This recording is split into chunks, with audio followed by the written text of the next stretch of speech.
बिस्मिल्लाहिर्रहमानिर्रहीम अस्सलाम वालेकुम। अपर लिम्ब के क्लिनिकल्स में आज हमारा टॉपिक है स्टेनोसिंग टेनोसाइनोवाइटिस। अब क्या होता है ये बेसिकली आपका इन्फेक्शन होता है साइनोवियल शीथ का। स्टार्ट ये कहाँ से होता है? साइनोवियल शीथ के इन्फेक्शन से। साइनोवियल शीथ क्या होती है, अगर आपको नहीं याद तो मैं लेक्चर जो है वो उसका लिंक डिस्क्रिप्शन में दे दूंगा। उसमें हमने डिटेल में देखा था कि साइनोवियल शीथ क्या होती है। तो साइनोवियल शीथ इस तरह से शीथ एक होती है जो आपको ऐसे फिंगर्स में नजर आ रही होती है, ठीक है। अब क्या होता है, इस शीथ का इन्फेक्शन हो जाता है, ठीक है। वो इन्फेक्शन क्यों हो रहा होता है? वो इन्फेक्शन की रीज़न यही है कि आपका बैक्टीरिया जो है वो इंट्रोड्यूस हो जाता है शीथ में। और बैक्टीरिया क्यों इंट्रोड्यूस हो रहा होता है? दो रीजंस हो सकती हैं। एक ये कि कोई स्मॉल पेनिट्रेटिंग वाउंड की वजह से जो है वो वाउंड हुआ और बैक्टीरिया इंट्रोड्यूस हो गए और बैक्टीरिया फिर अगर ट्रैवल होते जाते हैं। या दूसरा ये हो सकता है कि जो पल्प स्पेस इन्फेक्शन है, जो हमने फिंगर पल्प स्पेस का इन्फेक्शन देखा था प्रीवियस क्लिनिकल्स में, जो आपकी पल्प स्पेसेस में हो रहा होता है वो स्प्रेड हो गया और वो स्प्रेड होकर साइनोवियल शीथ तक एक्सटेंड कर गया है। तो इन दोनों रीजंस की वजह से अल्टीमेटली क्या होता है, बैक्टीरिया एंटर हो रहे होते हैं साइनोवियल शीथ में और उस वजह से इन्फेक्शन हो रहा होता है साइनोवियल शीथ का। अब होता क्या है? होता कुछ ऐसे है कि जो ये आपकी साइनोवियल शीथ है ये पस से भर जाती है। ज़ाहिर है जब भी बैक्टीरिया इन्फेक्शन होता है तो वहाँ डब्ल्यूबीसीज आते हैं और बैक्टीरिया से फाइट करते हैं। उसमें बैक्टीरिया भी कुछ मरते हैं, कुछ डब्ल्यूबीसीज भी मरते हैं। इन्फ्लेमेटरी एक्सिड्यूट मिल के एक पस सा मटेरियल बन रहा होता है। अब डिस्टेंशन हो गई पस से, तो आपने याद रखना है कि ऐसी कंडीशन में आपकी फिंगर जो होगी ना वो इस तरह की हो जाएगी, ठीक है। अगर आपके पास कोई पेशेंट आता है जिसको ऐसी मसला है तो उसकी फिंगर आपको यूं नजर आएगी। क्या क्या हुआ होगा? एक तो स्वेलिंग हुई होगी, यहाँ पे देखें आपको स्वेलिंग नजर आ रही है, ठीक है। दूसरा क्या हुआ होगा, दूसरा फिंगर सेमी फ्लेक्स्ड होगी, मतलब फुल फ्लेक्स नहीं होगी लेकिन फिंगर सेमी फ्लेक्स्ड हुई होगी, ठीक है। तो इस तरह से जो होता है वो इसके क्लिनिकल साइन नज़र आ रहा होता है हमें।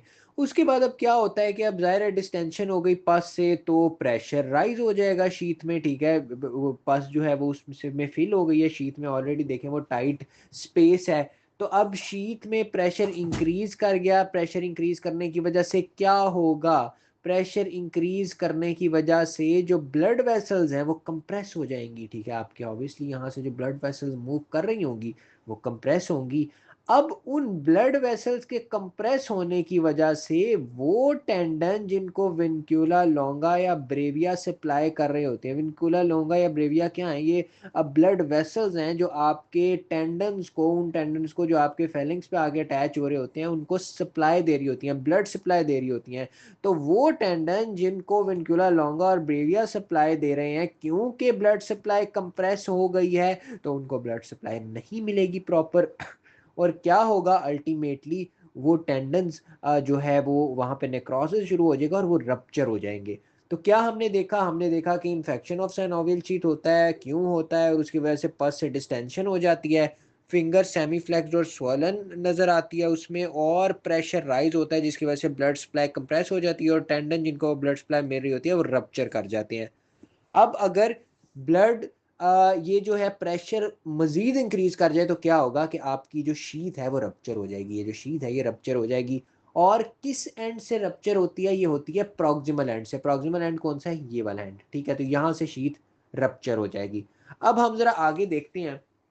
आपने ना थोड़ा सा एक जरा ये कॉन्सेप्ट रिवाइज करना है। आपने पढ़ा हुआ है लेकिन हमने इसको रिवाइज करना है। ये आपके पास हैंड है। अब इसमें देखिए आप जरा, जो आपकी इंडेक्स फिंगर है वो किस स्पेस के साथ अटैच है? थिनार स्पेस। यहाँ पे थी ना थिनार स्पेस, ठीक है। यहाँ पे थिनार थी, यहाँ मिड पामर थी और यहाँ हाइपोथिनार थी, ठीक है। तो आपकी जो इंडेक्स फिंगर है वो थिनार स्पेस के साथ जो होती है वो एफिलिएशन होती है उसकी। उसके बाद जो आपकी रिंग फिंगर है, ये वाली फिंगर, ये किस स्पेस के साथ स्पेस में आ रही है? ये आ रही है मिड पामर स्पेस में, ठीक है। और जो आपकी ये मिडल फिंगर है वो थिनार और मिड पामर स्पेस दोनों शेयर कर रही होती है, ठीक है। ये तीनों देख ली।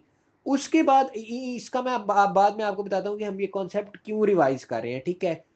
उसके अलावा अगर हम देखें, ये डायग्राम भी हम ऑलरेडी डिस्कस कर चुके हैं। हमने देखा था कि ये होती है हमारे पास, जैसे ये साइनोवियल शीथ यहाँ पे भी शो हो रही है, ठीक है।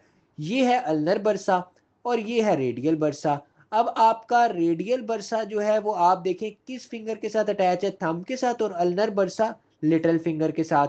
तो लिटिल फिंगर के साथ अल्नर बर्सा आ गया और थंब के साथ रेडियल बर्सा आ गया। अब हमने ना जरा देख लिया कि ये सारी चीजें किस किस स्पेस या बर्सा के साथ अटैच्ड हैं। अब होगा क्या, हमने पढ़ा कि शीथ रप्चर हो जाती है अगर प्रेशर इंक्रीज करेगा। अब शीथ कहाँ रप्चर होती है, मैंने बताया था प्रॉक्सिमल एंड पे, मतलब इस तरफ वाले एंड पे या यहाँ वाले एंड पे। अब जब वो रप्चर होगी तो इन्फेक्शन कहाँ स्प्रेड होगा, इन्फेक्शन स्प्रेड होगा आपकी उन स्पेसेस की तरफ जहां पे वो कनेक्टेड है। इंडेक्स फिंगर का होगा तो थिनार स्पेस में, रिंग फिंगर का तो मिड पामर में, मिडल फिंगर का तो थिनार स्पेस या मिड पामर स्पेस में, और लिटिल फिंगर और थंब का होगा तो वो अल्नर बर्सा और रेडियल बर्सा में एक्सटेंड हो रहा होगा। ठीक है, अगर वो उसका ट्रीटमेंट नहीं होता। अब अल्नर बर्सा और रेडियल बर्सा के बाद मजीद कहाँ स्प्रेड होगा, तो मजीद स्प्रेड हो जाएगा स्पेस ऑफ पेरोना की तरफ। अब ये क्या होती है, ये ना आप देखें इधर करके ना आपके फोर आर्म में ये एक फेशियल स्पेस होती है। किन दो के दरमियान होती है, फ्लेक्सर डिजिटोरम और प्रोनेटर क्वाड्रेटस। ठीक है, इनके दरमियान एक स्पेस होती है आपके फोर आर्म में जो कहलाती है स्पेस ऑफ पेरोना। इसकी तरफ ये इन्फेक्शन एक्सटेंड होता जाएगा। ठीक है, तो यहाँ तक हमने पढ़ा कि स्टेनोसिंग टेनोसाइनोवाइटिस क्या होता है। ठीक है, इसमें इसकी रीजंस क्या होती हैं और इसके इफेक्ट्स क्या हो रहे होते हैं। So that was all about this clinical. Thank you very much.